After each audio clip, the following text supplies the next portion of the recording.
let's start. This is quite a lengthy topic. We'll try and finish it off as soon as possible. We are going to start with the organic chemistry. Now, basically, organic chemistry is a totally different branch of chemistry. अब आपके पास जो branches of chemistry हैं, उसके अंदर आपके पास physical chemistry आ जाती है. ठीक है, physical chemistry जो है that is related to the calculation, जिसमें आपके atomic structure, calculation, ये सब चीजें आ जाती हैं. ठीक है. उसके बाद आपके पास inorganic chemistry आती है. Inorganic chemistry other than the carbon and its compound, other than जितने भी बाकी elements हैं, ठीक है, periodic table, periodicity, वो सारा का सारा group 2 transition metals, उनकी जितने भी उनके compounds हैं, उन सब की study inorganic chemistry में आती है. ठीक है. और third branch is basically organic chemistry. तो organic chemistry is basically the study of organic compounds. ठीक है, वो study of organic compounds है. और basically that's a study of carbon and its compound. ये कार्बन एंड इट्स कंपाउंड, तो सारे elements एक तरफ और कार्बन के एलिमेंट्स एक तरफ, all elements at one side and carbon elements, और कार्बन के भी सारे एलिमेंट्स नहीं.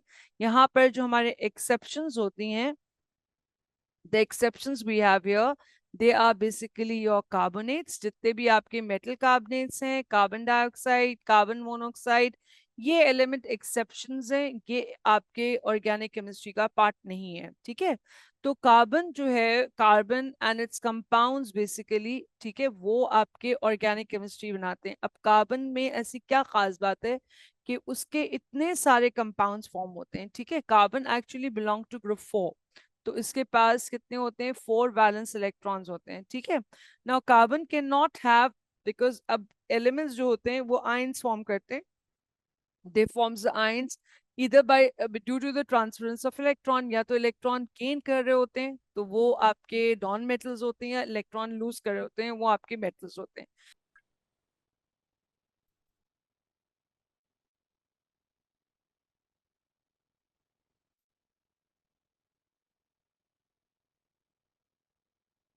तो आज हम चैप्टर स्टार्ट करें ऑर्गेनिक केमिस्ट्री. मैंने बताया फिजिकल, इनऑर्गेनिक एंड ऑर्गेनिक, 3 अलग अलग ब्रांचेस हैं.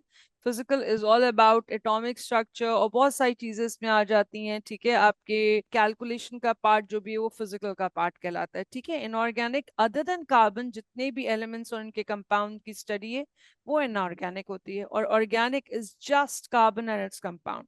और उसमें भी कुछ एक्सेप्शंस होते हैं. एक्सेप्शंस मतलब ये carbonate, metal carbonate, carbon dioxide, carbon monoxide, हम ऑर्गेनिक केमिस्ट्री में इन कंपाउंड को स्टडी नहीं करते. तो दीज कंपाउंड आर एक्सेप्शनल, जो कि ऑर्गेनिक केमिस्ट्री में इंक्लूड नहीं होते. अब वी नीड टू स्टडी के सारे एलिमेंट्स, अराउंड 100 के करीब एलिमेंट्स एक तरफ, उनके कंपाउंड, उनकी स्टडी एक तरफ, और कार्बन ऑल अलोन और उसकी स्टडी और उसके कंपाउंड्स इतने सारे हैं कि we have to have one totally different branch जिसमें हम सिर्फ carbon and its compound पढ़ें. Now we need to understand the reason. These reasons are not a part of the syllabus, but still just an understanding. अब हमें पता है कि carbon जो है वो ग्रुप 4 में, इसके पास 4 वैलेंस इलेक्ट्रॉन्स होंगे. अब 4 वैलेंस इलेक्ट्रॉन्स का मतलब है वो ना तो लूज कर सकता है इलेक्ट्रॉन, ना वो गेन कर सकता है, in order to be like noble gases. तो इट अंडरगोज शेयरिंग. वो कहता है शेयरिंग ऑफ इलेक्ट्रॉन. अब शेयरिंग ऑफ इलेक्ट्रॉन कर रहा है तो ये जितने भी ऑर्गेनिक कंपाउंड्स होते हैं, ऑल दीज ऑर्गेनिक कंपाउंड्स, जितने भी कार्बन एंड इट्स कंपाउंड्स होते हैं, ये सारे शेयरिंग से बन रहे होते हैं. तो बेसिकली सबसे important we need to understand they all are covalent in nature. ये सारे के सारे कोवलेंट इन नेचर हैं. They all are basically a covalent compound. तो they will be showing covalent properties. ये सारे के सारे कोवलेंट प्रॉपर्टीज शो करेंगे. ठीक है. Now let's have a recap के कोवलेंट प्रॉपर्टीज क्या होती हैं. नंबर 1 कोवलेंट प्रॉपर्टीज होती हैं कि दे नॉर्मली एग्जिस्ट, ये एग्जिस्ट करेंगे इन द लिक्विड फॉर्म और इन द गैशियस फॉर्म, क्योंकि इनके melting point and boiling point इनके लो होते हैं. ठीक है. क्योंकि आयनिक लैटिस में एग्जिस्ट नहीं करते, ये लिक्विड और गैशियस फॉर्म में एग्जिस्ट करते हैं, इसलिए क्योंकि इनके melting and boiling point low होते हैं. तीसरी प्रॉपर्टी क्या थी? They are going to be insoluble in water. So majorly they are, majority of them, there are certain exceptions again, there are certain rules, there are certain reasons because of that some of them are soluble, but majorly they are insoluble in water. ठीक है. और चौथी property क्या होती है बताओ? They do not conduct electricity, ठीक है। ये इलेक्ट्रोलाइट्स नहीं होते, they are non electrolytes, that means they will not conduct electricity because they have neither, ना उनके पास मोबाइल आयंस होते हैं, nor they have mobile electrons, ना उनके पास मोबाइल इलेक्ट्रॉन्स होते हैं, ना उनके पास मोबाइल आयंस होते हैं, सही है। So this is the reason that they are non electrolytes, सही। तो ये ऑर्गेनिक कंपाउंड्स हैं, ये कोवलेंट कंपाउंड्स हैं, ये कोवलेंट प्रॉपर्टीज शो करेंगे, ठीक है। इसके अलावा ये तो एक रीजन हो गया कि सारे के सारे कोवलेंट कंपाउंड्स होते हैं। और कोवलेंट बॉन्ड कितने तरह के होते हैं? We have single bond, we have a double bond, we have a triple bond. Now because they all form single, double and triple, so इसकी वजह से this is one reason that they are so many in number, ठीक है। अब अगर दो carbon है तो दो कार्बन के बीच में अगर सिंगल बॉन्ड है तो we have a compound which is, अगर मैं सिर्फ हाइड्रोजन एंड कार्बन की कंपाउंड की बात करती हूँ, so I have, if I count them together, I have C2H6। अगर ये दो कार्बन के दरमियान डबल बॉन्ड आ जाता है तो I have a compound which has 4 hydrogen. Now in one scenario you have 6, another scenario you have 4, we will talk about it, it's C2H4। Similarly अगर आपके पास ट्रिपल कार्बन है, carbon bond triple bond between the two carbon, तब से दो hydrogen combine होते हैं and we have C2H2। तो just because of the bonding and these are the same elements combining together, in one case we have a single bond, the second case we have a double bond, triple case we have a triple bond, third case we have a triple bond। So सिर्फ bonding के difference से हमारे पास 3 compounds बन गए, ठीक है। तो it can easily form single bond, double bond, triple bond, जिसकी वजह से multiple it has multiple compounds, ठीक है। उसके अलावा there is another reason for that, ठीक है। These reasons are not very important but you need to know them by, so कि इतने compounds क्यों होते हैं, ठीक है। दूसरी reason ये है कि they show strong affinity। Affinity means they show strong bonding, they show strong likeness, ठीक है। Likeness towards different elements, they can be metals or they can be non-metals। तो metals और non-metals के साथ ये बहुत आराम से bond form करते हैं। they show affinity towards different metals or non-metal, आराम से easily form bonds, ये आराम से bond form करते हैं whether it's a metal or it's a non-metal in both the scenarios। That's another very, they show the likeness toward the both the categories, that's another reason that they have the multiple bonds, ठीक है, multiple compounds। Another reason is that they form the compounds जहाँ पर carbon जो है वो आपस में link होके चेन बनाता है, ठीक है। अगर आप चेन बनाएं, if you try and make a chain, if you make a chain, तो हम क्या करते हैं, एक लूप के अंदर दूसरा लूप, दूसरे लूप के अंदर तीसरा loop, next loop, you keep on adding and that chain keeps on growing, and same is the case with the carbon compounds, ठीक है। आपके कार्बन कंपाउंड्स की लेंथ इंक्रीज होती चली जाती है अगर आप कार्बन को ऐड करते जाएं। अगर आप कार्बन को ऐड करते जाएंगे तो वो कार्बन की चेन एक्सटेंड होती जाएगी। तो यहाँ पर देखिए, दो कार्बन का मैंने कंपाउंड बनाया, ठीक है, I have these many hydrogens है। अब इस हाइड्रोजन की जगह यहाँ वाले हाइड्रोजन जो है उसकी जगह मैंने हटा के एक कार्बन और अटैच कर दिया, आई अटैच अनदर कार्बन या, ठीक है। मैंने यहाँ पर कार्बन अटैच करी तो इस कार्बन को मैंने दो हाइड्रोजन से सेटिस्फाई कर दिया, यहाँ पर भी हाइड्रोजन आना चाहिए। लेकिन इस हाइड्रोजन को अगर मैंने हटाया, if I remove this hydrogen and have another carbon here, so that is again going to be satisfied by different, so that means the chain keeps on going। तो ये वाला मॉलिक्यूल जहां दो कार्बन थे satisfied by 6 hydrogen, that was one molecule। where you have a 3 carbon satisfied by these many hydrogens, that is another molecule। और ये bond के and में आपके सारे हाइड्रोजन है, ठीक है। we have another compound where you have 4 carbon now, and all those 4 carbon will be satisfied by different hydrogens, similarly we'll be having 5। so what are we doing is we are adding carbon, हम क्या कर रहे हैं, we are adding carbon in chain। और जब आपके carbon add on होते जा रहे हैं, we are getting different molecule, this is one molecule, this is a second molecule, this is a third molecule, and so on। तो that is another reason that आपके multiple carbon compounds होते हैं, ठीक है। तो चेन में ही नहीं, आपके अब आप if you will be taking A levels chemistry in in A2 will be talking about chain ring compounds, ठीक है। तो ये आपका इस तरह के रिंग फॉर्म में भी आपके कार्बन अपने आप को कनेक्ट कर लेते हैं, ठीक है। they can be in 6 carbon altogether, they can be 5 carbon altogether, they can be 4 carbon altogether. So ये ring compounds भी form करते हैं, ठीक है। Now these ring compounds are basically these kind of a compound, they come under the category of aromatic compounds, aromatic compounds, और ये compounds कहलाते हैं alicyclic compounds. तो we have a different categories, और chain compounds जो होते हैं they are known as aliphatic compounds. I'm just giving you an introduction, otherwise this is not needed in O levels organic chemistry. So basically we have variety of compounds in with which are formed with the carbon, जिसकी वजह से carbon के compounds को हमने पूरा का पूरा एक जगह क्लब करके रखा है, and when we study those carbon compounds we call it organic chemistry. Okay, so that is the reason, that is the explanation I gave you कि organic chemistry में carbon and its compound होते हैं, और एक element के इतने compounds कैसे हो सकते हैं, ठीक है। इतनी बात समझ में आ गई। Now we know कि carbon and its compound are numerous, they are huge, they are many.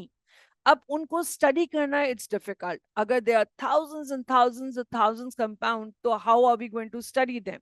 So we make some method to make the study easy, right? If you talk now, इसके लिए I give you an analogy, इसके लिए मैं आपको एक analogy देती हूँ, you kindly relate it with that. अब हमारे पास animal kingdom है, we have an animal kingdom, और उस animal kingdom में we have lots of animals in it, ठीक है। We have scorpion, ठीक है, स्कॉर्पियन है हमारे पास स्नेक्स हैं, हमारे पास काउ है, वी हैव एन ईगल, ठीक है। और इसके अलावा हमारे पास फ्रॉग्स हैं, and plenty of them, right. अब ये सारे एनिमल किंगडम में अगर मुझे किसी एक को स्टडी करना है, लेट्स से मैं काउ को स्टडी कर रही हूँ, फिर मुझे डॉग को भी स्टडी करना है, फिर मुझे कैट को भी करना है, फिर मुझे डॉल्फिन को भी करना है, तो हमने क्या किया, हमने इनको एनिमल्स को एक पर्टिकुलर क्लास में डालना शुरू कर दिया। ईगल के साथ हमने क्रो को डाला, उसके साथ वल्चर को डाला, जिनकी प्रॉपर्टीज सिमिलर थी, ठीक है, जिनकी प्रॉपर्टीज सिमिलर थी। तो एनिमल्स किंगडम को हमने सबसे पहले ब्रॉडली डिवाइड किया, एनिमल किंगडम को हमने ब्रॉडली डिवाइड किया अपनी आसानी के लिए, so that we know the properties of the common animals. हमने कहा okay fine, let's divide it into vertebrates and let's divide into invertebrates, ठीक है। वर्टिब्रेट्स एंड इनवर्टिब्रेट्स क्या होते हैं, हम बहुत ही लोअर क्लास 6th 7th में इसका इंट्रोडक्शन करते हैं। Vertebrates are the animals with the backbone, invertebrates are the animals without the backbone. Among the vertebrates we have plenty of them, we have mammals, we have, और बताओ examples। Invertebrates में without the backbone we have the what do you call it, mollusk, we have reptiles, ठीक है, हमारे पास reptiles हैं, और हमारे पास amphibians हैं, all of them are basically without the backbone, और यहाँ पर आप क्या जाते हैं, birds etc etc, and there are plenty of them. अब अगर मुझसे कहे कि okay mammals, cow come under the category of mammals, तो मैमल्स की कुछ कॉमन कैरेक्टरिस्टिक्स हैं, वो कॉमन कैरेक्टरिस्टिक काउ को भी अप्लाई होंगी, वो कैरेक्टरिस्टिक डॉग को भी अप्लाई होंगी, कैट को भी होंगी, और डॉल्फिन को भी होंगी, isn't it? Now let's suppose if I know okay mammals they are warm blooded, so that's applicable to all of these animals. If I say they have hair on their body, so it's applicable to all of them. If I say they give birth to young ones, it's applicable to all of them. Understand? तो हमने क्या किया, animal kingdom को पहले एक broad category में divide किया, और उसके बाद उनको सब कैटेगरीज में डिवाइड किया, और उसके बाद हमने उनके अंदर कॉमन फीचर्स निकाले, और उन कॉमन फीचर्स को के हिसाब से एनिमल्स को डिवाइड कर दिया। तो हमारे लिए उन एनिमल्स को स्टडी करना या उनकी कॉमन प्रॉपर्टीज को अंडरस्टैंड करना वाज इजियर फॉर अस। इसी तरह से हमने क्या किया, सिमिलरली हमने भी ऑर्गेनिक कंपाउंड्स जो हैं उन ऑर्गेनिक कंपाउंड्स को दो कैटेगरीज में डिवाइड किया. We divided them into two categories. Number one, they are known as hydrocarbons, and number two, they are known as non hydrocarbons. ठीक है, एक हाइड्रोकार्बन्स है, एक non hydrocarbons. As the name specify, hydro and carbon, that means these compounds, in compounds के पास, they only have, these compounds are made up of only carbon and hydrogen. ठीक है, और ये जो compounds थे, they are apart from these compounds are made up of carbon. ठीक है, but apart from carbon जरूरी नहीं है कि हाइड्रोजन हो.